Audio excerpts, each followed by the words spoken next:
Hi friends, வணக்கம். இன்றைக்கி vegetarian me கோரிங் பாசா எப்படி செய்யுதுன்னு சொல்லிட்டு பார்க்கலாம். ஸோ இந்த மாதிரி பாசாவாக பெட்டினா ரொம்ப நல்லாயிருக்கும். ஸோ நிறைய பேர்த்துக்கு இந்த மீ பாசாவாக இருந்தால் ரொம்ப பிடிக்கும். வாங்கி வீடியோ குழப்பலாம். எந்த பேனில் செய்ய போகிறோமோ அந்த பேனில் போதுமான அளவுக்கு எண்ணெய் ஊற்றிக்கிங்க. எண்ணெய் சூடான பிறகு வெங்காயம், பூண்டு ரெண்டையுமே நல்லா இடித்து வச்சுருக்கேன். அதை நான் சேர்த்துக்கிட்டு நல்லா வதக்கி விட்றேன். கலர் மாறின பிறகு வெள்ளைத்தவு இருக்குல்ல, அதை நான் 2 பீசஸ் எடுத்துருக்கேன். அதை நல்லா அன்சோர் பண்ணிவிட்டு அதில் நான் சேர்த்துக்கிட்டு அதையும் நல்லா கிண்டி விடுறேன்.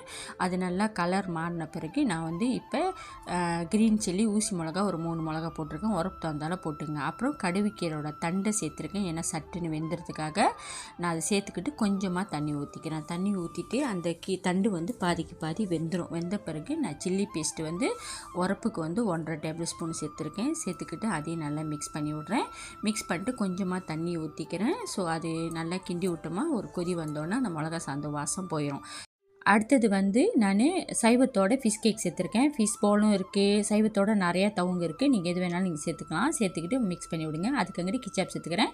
நான் சோயா சாஸ் சேர்த்துருக்கேன். அப்புறம் கேரமல் சாஸ் சேர்த்துருக்கேன். அதுக்கு டொமேட்டோ சாஸ், சில்லி சாஸ் சேர்த்துருக்கேன். நான் சாஸ் தீராம ஊற்றலை. ஸோ என்கிட்ட சைவத்தோட இல்லை, அதனால் நான் ஊற்றலை. இருந்துச்சுன்னா ஊற்றிங்க.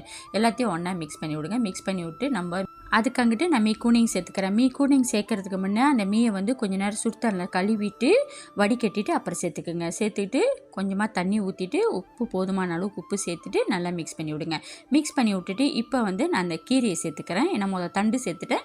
இப்போ கீரையை சேர்த்துட்டு ஒன்றா கிண்டி விட்றேன். கிண்டி விட்டுட்டு அதுக்கு தக்காளி பழமும் ரெட் சில்லியும் சேர்த்துக்கிட்டு ஒன்றா மிக்ஸ் பண்ணிவிட்டு திருப்பி கிண்டி விட்றேன். தண்ணி பத்தலை, கொஞ்சம் பாசாவாக இல்லைன்னு சொன்னால் நீங்கள் தண்ணி சேர்த்துக்கிட்டு ஒன்றா மிக்ஸ் பண்ணி பாருங்கள். அவ்வளோ நல்லாயிருக்கும், ரொம்ப டேஸ்ட்டாக இருக்கும். கண்டிப்பாக ட்ரை பண்ணி பாருங்கள். எனக்கு இந்த மாதிரி மீயும் பிடிக்கும், அப்புறம் மீ பாசாவும் பிடிக்கும், மீ கோரிங் மாமாவும் ரொம்ப பிடிக்கும். அடுத்து மீ கோரிங் மாமா எப்படி செய்யுதுன்னு காட்டுறேன். உங்களுக்கெல்லாம் பிடிச்சிருந்தா லைக் பண்ணுங்கள், ஷேர் பண்ணுங்கள். நன்றி, வணக்கம். அடுத்த வீடியோவில் சந்திப்போம். பாய்.